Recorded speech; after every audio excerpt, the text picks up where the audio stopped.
ناظرین اکرام، توحید کی فضیلت یہ ہے کہ اللہ رب العزت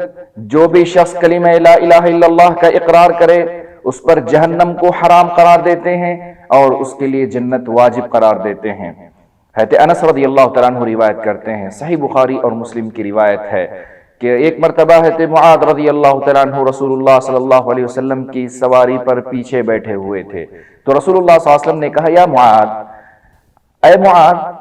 تو حضرت معاذ رضی اللہ تعالیٰ عنہ نے جواب دیا لبیک و سعدیک یا رسول اللہ، حاضر ہوں اے اللہ کے رسول۔ پھر آپ صلی اللہ علیہ وسلم نے کہا یا معاذ، تو معاذ رضی اللہ عنہ نے کہا لبیک و سعدیک یا رسول اللہ، میں حاضر ہوں اے اللہ کے رسول۔ پھر آپ صلی اللہ علیہ وسلم نے کہا یا معاذ، اے معاذ، تو رسول اللہ صلی اللہ علیہ وسلم کے صحابی جلیل نے جواب دیا میں حاضر ہوں اے اللہ کے رسول صلی اللہ علیہ وسلم۔ تو رسول اللہ صلی اللہ علیہ وسلم نے کہا ما من احد یشہد ان لا الہ الا اللہ وان محمد رسول اللہ صدقا من قلبہ الا حرمہ اللہ علی النار۔ رسول اللہ صلی اللہ علیہ وسلم نے کہا جو بھی شخص یہ گواہی دے کہ اللہ کے علاوہ کوئی عبادت کے لائق نہیں اور محمد صلی اللہ علیہ وسلم اللہ کے رسول ہیں، جو بھی شخص یہ گواہی دے گا سچے دل سے، اللہ رب العزت اس پر جہنم کو حرام قرار دیتے ہیں۔ تو معاذ رضی اللہ تعالیٰ نے کہا اے اللہ کے رسول افلا اخبر بها الناس، کیوں نہ میں لوگوں کو یہ بات بتا دوں، فیستبشروا، تاکہ وہ خوش ہو جائیں۔ تو رسول اللہ صلی اللہ علیہ وسلم نے کہا اذن یتکلوا، تب تو بھروسہ کر کے بیٹھ جائیں گے۔ پھر کیا ہوا کہ معاذ رضی اللہ تعالیٰ عنہ نے اپنی وفات سے پہلے اس حدیث کو بتا دیا تاکہ کتمان علم کا گناہ نہ ہو،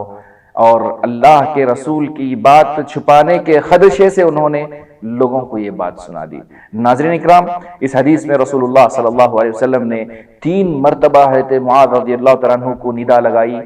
تاکہ یہ بتائیں کہ اس بات کی اہمیت کیا ہے، اور تاکہ حضرت معاذ رضی اللہ تعالیٰ عنہ چاق و چوبند ہو جائیں اور اس بات کو بالکل ہوش و حواس کے ساتھ سنیں۔ پھر رسول اللہ صلی اللہ علیہ وسلم نے اتنی اہم بات بتائی، اور یہ حدیث صحیح بخاری اور مسلم کی روایت ہے۔ اور ایک روایت میں محمود بن الربیع کی روایت ہے کہ رسول اللہ صلی اللہ علیہ وسلم نے فرمایا فَإِنَّ اللَّهَ حَرَّمَ عَلَى النَّارِ مَنْ قَالَ لَا إِلَهَ إِلَّا اللَّهِ يَبْتَغِي بِذَلِكَ وَجْهَ اللَّهِ۔ صحیح بخاری اور مسلم کی روایت ہے محمود بن الربیع رضی اللہ تعالیٰ عنہ سے، وہ فرماتے ہیں کہ آپ صلی اللہ علیہ وسلم نے فرمایا اللہ رب العزت نے اس شخص پر جہنم کی آگ کو حرام قرار دیا ہے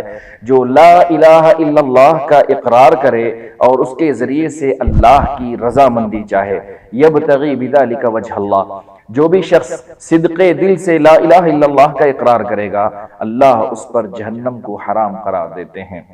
رہی بات جنت کو واجب کرنے کی، ابو سعید خدری رضی اللہ تعالیٰ عنہ روایت کرتے ہیں کہ رسول اللہ صلی اللہ علیہ وسلم نے فرمایا من قال لا الہ الا اللہ مخلصا دخل الجنہ، جو بھی لا الہ الا اللہ اخلاص کے ساتھ کہے گا وہ جنت میں داخل ہو جائے گا۔ جامع الصغیر کی روایت ہے اور علامہ البانی رحمہ اللہ نے اس روایت کو صحیح قرار دیا ہے۔ ایک اور روایت میں جو مسند احمد کی ہے رسول اللہ صلی اللہ علیہ وسلم نے فرمایا من قال لا الہ الا اللہ اوجب اللہ بہ الجنہ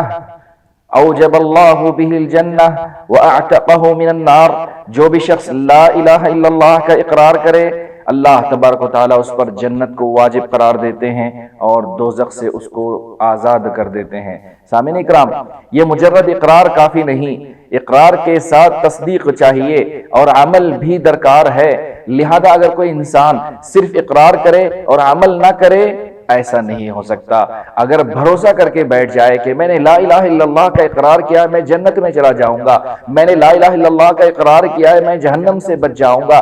ایسے نہیں ہوگا، بلکہ لا الہ الا اللہ کے تقاضوں کو پورا کرے، عمل بھی داخل ہے، عمل سے ثابت کرے۔ ہاں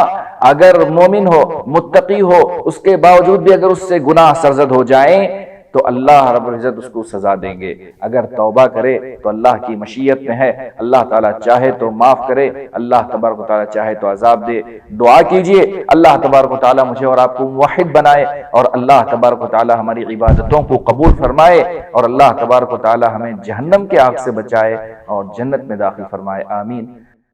سبسکرائب کیجئے ہمارے چینل اور دبائیے بیل کا آئیکن تاکہ آپ کو ریگولر نوٹیفیکیشن اپڈیٹس مل سکے۔